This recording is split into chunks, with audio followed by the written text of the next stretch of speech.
मध्ये तुमचं स्वागत आहे. या व्हिडिओमध्ये मी माझे वैयक्तिक प्रामाणिक मत मांडणार आहे. सगळेच माझ्याशी सहमत असतील असं नाहीये, मला माहिती आहे. पण माझं प्रामाणिक मत आहे, माझ्या अनुभवातून मी ते सांगणार आहे. काय होतंय, मुलांच्या चुका होतायत.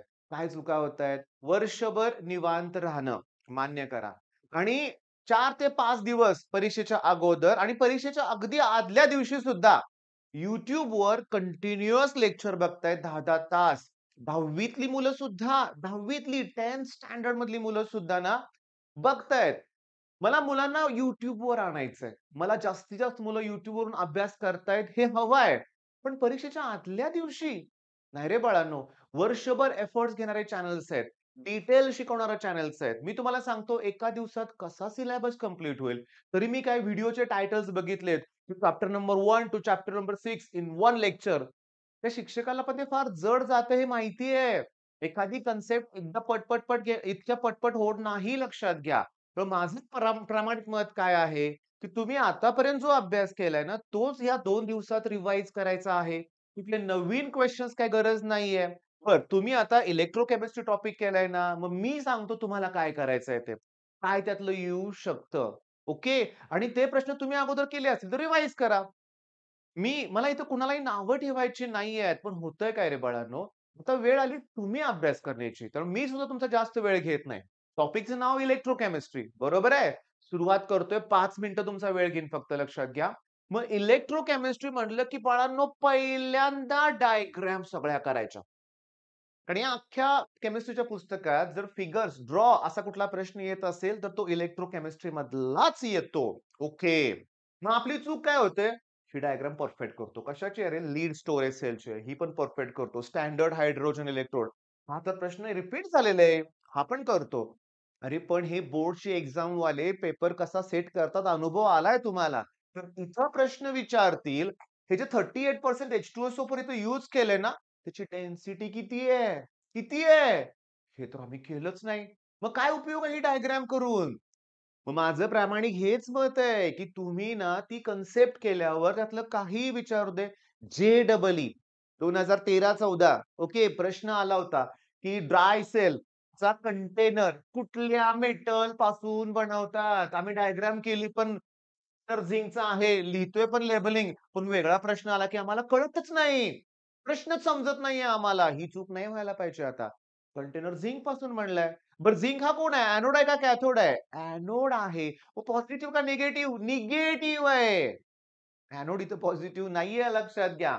सगळ्यात महत्वाचं कॅप ब्रास पासून बनवले इथं ही जी पेस्ट आहे रॉडच्या जवळ ती MnO2 आणि कार्बनची आहे. हे तुम्हाला करायचंय. मग H2O2 फ्युएल सेल इथं सांगतो वर्स्ट केसमध्ये असं होणार आहे, त्याचे रिएक्शन्स येऊ शकतात सेल रिएक्शन. सेल रिप्रेझेंटेशन विचारू शकतात. तर नुसती डायग्राम करून चालणार नाही रे बाळा. हां, चालणार नाहीये. तुम्ही ड्राय सेलची डायग्राम आली ना, तुम्हाला सांगतो डायग्रामला 1 मार्क आहे आणि लेबलिंगला 1 मार्क आहे. बरं का, हेही लक्षात घ्या. आता प्रश्न अजून मी तुम्हाला सांगतो, इथं वाचा. ओके, H2O2 नाही, standard hydrogen electrode. What are the difficulties in the use of SHA असं विचारलं. The difficulty number 1, it is difficult to obtain pure and dry hydrogen gas. It is difficult to keep it at 1 atmospheric pressure. It is very difficult to keep solution. Concentration of solution 1 molar. हे सगळं difficulty आहेत. आणि तो it is not easy to use. Portable नाहीये तो लक्षात घ्या. Tough आहे यूज करणं. म्हणजे आता तुमच्या लक्षात आले. तर या टॉपिकमध्ये या 4च डायग्राम आहेत का? नाही. ते इन्व्हर्टेड यू ट्यूबला काय म्हणतात रे? Salt bridge. सॉल्ट ब्रिजची डायग्राम कधी परीक्षेत आली का? नाही आली. अरे पण त्याच्यामध्ये काय असतं? अगर जेल असतं, सॅच्युरेटेड सोल्युशन ऑफ KCl असतं. बरोबर ना असं काहीतरी? बघा, बघा ते विचारतील परीक्षेत. मग चला पहिला पॉइंट क्लिअर झाला. इलेक्ट्रोकेमिस्ट्री करायच्या ना आपण सगळ्या डायग्राम परफेक्ट करूया. सगळ्या. ओके. नेक्स्ट पॉइंट आता. डायग्राम झाल्या. लॉज. कोहलर्स लॉला काय प्रॉब्लेम आहे तुम्हाला कळतच नाहीत मुलं. स्टेटमेंट आलं तरी व्यवस्थित लिहीत नाहीत. एवढं स्टेटमेंट करायचं आहे. बरं आता थांबा. पुन्हा आपल्याला आपली स्ट्रॅटेजी चेंज करायची आहे. मी कोहलर्स लॉचं नुसतं स्टेटमेंट करून उपयोग नाहीये. मला हे न्यूमेरिकल केलं पाहिजे. अरे बघा ना. Na मध्ये Na+ I- आयन असणार आहे. लिहिलंय. AgNO3 मध्ये Ag+ NO3 आयन असणार आहेत. लिहिलंय. NaNO3 मध्ये Na+NO3 आता मी जरा एक्सप्लेन करतो. कुठले-कुठले आयन बोललो रे आपण? Na+ आय मायनस रफली लिहायला लागलोय बरं का. Ag plus NO3 minus. Okay. त्याच्यानंतर Na प्लस आणि NO3 मायनस. या सगळ्यांच्या ना मोलार कंडक्टिव्हिटीज ॲट 0 कॉन्सन्ट्रेशन त्यांनी दिलेल्या आहेत समजा आणि विचारलंय कुणाचं रे? कॅल्क्युलेट द मोलार Ag विचारलंय. मग NaI, AgNO3 दिलंय. विचारलंय कोण? AgI. म्हणजे हे दोघं तुम्हाला या दोघांची ॲडिशन केली पाहिजे कारण तुम्हाला Ag आणि I पाहिजे आणि या दोघांच्या ॲडिशनतून हे मायनस केलं पाहिजे. म्हणजे Na ला Na, NO3 ला NO3 कॅन्सल होऊन AgI फक्त शिल्लक राहील तेच केलंय इथं.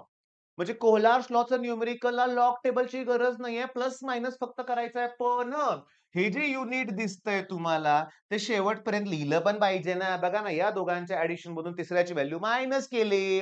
फक्त कंटाळा करू नका. सिम्बॉलिक फॉर्ममध्ये लॅम्बडावरती जरा एजी खालती हे सिम्बॉल जरा जास्त जागा लागेल. बोर्ड पेपर देते आपल्याला आन्सर शीट लिहा. मग कोहलार्स लॉ केला म्हणजे कोहलार्स लॉचं हे पण न्यूमेरिकल करा. ओके. त्याच्यानंतर मी तुम्हाला सांगतो mass of the metal deposited.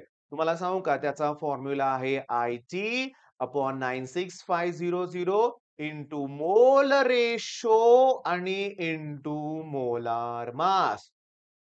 मग इथं तुम्हाला मोल रेशो काढण्यासाठी रिएक्शन लिहायची आहे लक्षात घ्या. केलेत न्यूमेरिकल अगोदर? नाहीत केले लक्षात घ्या. होण्यासारखे आहेत. मग अशा वेळेस सोविंद सरांना का नाही फॉलो करत? शोधा त्यांच्या चॅनलवर लक्षात घ्या. जे बेस्ट आहे ते घ्या. मला शॉकिंगली तुम्हाला सांगतो बऱ्याच ठिकाणी ओके काही YouTube चॅनलवर जरा चुकीचं चुकीचं दिलं जातंय. त्याच्याविषयी जास्त बोलायचं नाहीये मला. ओके. पण तुम्ही जे बेस्ट आहे ते घ्या. आपल्या चॅनलवर सुद्धा आपण दिलंय. ओके. इलेक्ट्रोकेमिस्ट्री न्यूमेरिकल सर्च करा. व्हिडिओज आहेत आणि मी एकदम सिंपल ह्यात शिकवतो लक्षात घ्या. तुम्हाला ते समजतंच मला माहिती आहे. आता ते न्यूमेरिकल्स तुम्हाला करायचे आहेत. आता परीक्षेतला प्रश्न नर्स्ट इक्वेशन. हा सेक्शन बी, सेक्शन ए मधले व्ही-एस-ए मध्ये येऊ शकतो. Right Nernst equation. पण सांगू का गंमत? हा प्रश्न परीक्षेत आलाय. 2.03 RT अपॉन F ची व्हॅल्यू किती? 25 डिग्री सेल्सियस. तर ती 0.0592 आहे. हे विचारतायत. म्हणजे तुम्हाला नर्स्ट इक्वेशन लिहून त्यातली प्रत्येक टर्म एक्सप्लेन करायचंय. जसं फिजिक्समध्ये आइन्स्टाईन्स फोटोइलेक्ट्रिक इक्वेशन लिहा. स्टेट म्हणताय, डिराईव्ह नाही लिहा. आणि त्याच्या कुठल्या कुठल्या टर्म्स आहेत ते एक्सप्लेन करा असा प्रश्न आला होता. ओके. बरं. नर्स्ट इक्वेशन मग त्याच्यावर बेस्ड न्यूमेरिकल्स बघा एकदा लक्षात घ्या. आता हे जे आहेत गिब्स एनर्जी सर ऑप्शनला टाकतो नाही येत. अरे नाही रे बाबा फॉर्म्युले तरी कर. न्यूमेरिकल तरी बघ. न्यूमेरिकल आलं तर फॉर्म्युला तर लिहू शकशील ना. इतपत प्रयत्न कर ना. आणि सगळ्यात महत्वाचं इलेक्ट्रोकेमिकल सीरीज म्हणजे EMF सीरीज. आणि त्याच्या ॲप्लिकेशन्स आहेत. सांगू का? आता सीईटी साठी बोर्डसाठी तुम्हाला काय करायचंय? तो जो सेरीजचा चार्ट दिला ना, ते अख्खं टेबल दिलंय. त्यात मला सांगा स्टँडर्ड ऑक्सिडेशन पोटेन्शियल दिलंय का रिडक्शन? चेक करा. मग सगळ्यात वर आहे तो स्ट्रॉंगेस्ट ऑक्सिडायझिंग एजंट आहे का रिड्युसिंग एजंट आहे? मग वर ऑक्सिडाइज असेल तर खाली रिड्युसिंग, वर रिड्युसिंग असेल तर खाली ऑक्सिडायझिंग असणार आहे. कोण आहेत ते दोघं? बरं. SHEचं पोटेन्शियल किती आहे याचा विचार करा आणि ते करा कंप्लीट लक्षात घ्या. बरं आता आता सांगतो या टॉपिकमध्ये ठीक आहे. Determination of the cell constant इथं व्हीटस्टोन नेटवर्क आहे बरं का. व्हीटस्टोन ब्रिजचा वापर केलाय. नाही आलं कधी परीक्षेत. पण का नाही करायचं ते? थोडंफार तरी करू. सेल रिएक्शन येऊ शकतात, आलेत परीक्षेमध्ये पण मुलं स्किप करतात. पण आता हा प्रश्न इम्पोर्टंट आहे. व्हेरी, व्हेरी, व्हेरी इम्पोर्टंट आहे. Electrolysis of NaCl. Obviously Na Cl-. ठीक आहे. मग आता इथं काय करायचंय तुम्हाला त्या ठिकाणी एनोड आणि कॅथोडवर कोण डिपॉझिट होतंय, कोण तिथं कुठला गॅस इव्हॉल्व होतोय, हे प्रश्न येणार परीक्षेमध्ये. बरं हे सगळं झालं का? नाहीये. या धड्यातल्या सगळ्या फॉर्म्युलाची लिस्ट केली का? करा. Molar conductivity that equals to 1000 K upon C. मला याचं युनिट पाहिजे, याचं युनिट आणि याचं युनिट पाहिजे. युनिट येणार एक्झाम मध्ये, युनिट विचारणार एमसीक्यू ॲज अ एमसीक्यू म्हणून व्ही-एस-ए मध्ये. मग आता मी तुम्हाला सांगू का लक्षात घ्या. आता माझ्याकडे कुठला पेपर नाहीये बरं का लक्षात घ्या. मॅथ्स आणि फिजिक्स ठीक आहे नाहीच आहे पेपर. पण मला तो पेपर बघायचा पण नाहीये. मला ना पुस्तक घ्यायचंय आणि पुस्तकात मी तुम्हाला सांगतो हे जे इलेक्ट्रोकेमिस्ट्री आहे ना 5वा 6वा टॉपिक जो आहे इलेक्ट्रोकेमिस्ट्री. ओके. त्या इलेक्ट्रोकेमिस्ट्रीमध्ये जरा मी एक्सरसाइजमध्ये जाऊ का रे लक्षात घ्या. आणि त्या एक्सरसाइज मधले ना क्लिअरली जे काही एमसीक्यू दिसतायत ना मला ओके ते इम्पोर्टंट आहेत. What is cell constant? पहिलाच प्रश्न मी परीक्षेत बघितलेला आहे.